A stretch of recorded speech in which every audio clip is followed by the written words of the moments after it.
Hello everyone. आज की video Queensland ने जो पॉलिसी दी 190491 के हवाले से, इन्होंने यही कहा कि आप उम्र जो है होनी चाहिए 45 तक, उससे कम होनी चाहिए। तो ये फेडरल के सारे रूल्स हैं, एक तो ये अप्लाई किए। उसके अलावा इन्होंने ये कहा कि आपकी जो ऑक्यूपेशन है वो होनी चाहिए medium to long term strategic skill list, यानी कि ये सारी लिस्ट कवर कर दी, कोई सिलेक्टिव ऑक्यूपेशन नहीं लेके आए। पॉइंट्स के हवाले से कहा कि अगर आप 190 अप्लाई करना चाह रहे हैं तो आपके पास 75 पॉइंट्स होने चाहिए इंक्लूसिव स्टेट, और अगर आपकी ऑक्यूपेशन ट्रेड है तो 70 होने चाहिए इंक्लूसिव ट्रेड। अगर आप 491 अप्लाई करना चाह रहे हैं तो आपके 65 पॉइंट्स होने चाहिए इंक्लूसिव ट्रेड। अच्छा, इंग्लिश के हवाले से कहा कि कॉम्पिटेंट इंग्लिश होनी चाहिए, यानी कि 6 ईच या 50 ईच इन पीटी। लेकिन अगर आपकी ऑक्यूपेशन की रिक्वायरमेंट ये है कि इससे ज्यादा हो तो आपको ज्यादा पॉइंट्स करने पड़ेंगे। मिसाल के तौर पे नर्सिंग है तो उसमें 7 ईच चाहिए होता है स्किल असेसमेंट के लिए, तो इसका ये मतलब है कि आपको कॉम्पिटेंट से ज्यादा इंग्लिश चाहिए होगी।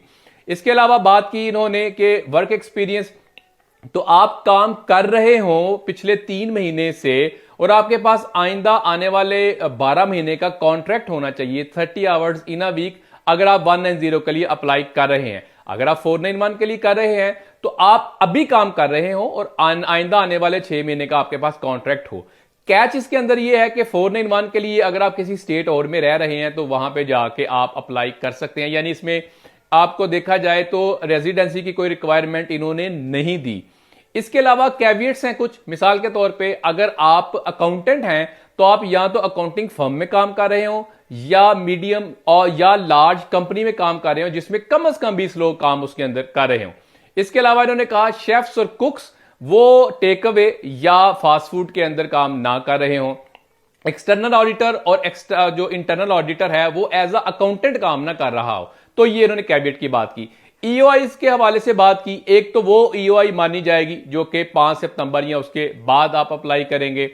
इसके अलावा इन्होंने ये कहा कि अगर आपके पास एक से ज्यादा स्किल असेसमेंट है तो आपने वही अप्लाई करनी है ऑक्यूपेशन जिसके लिए आप समझते हैं कि आप ज्यादा डिजर्व या ज्यादा क्वालिफाई करते हैं या आपको चांसेस बेहतर होंगे।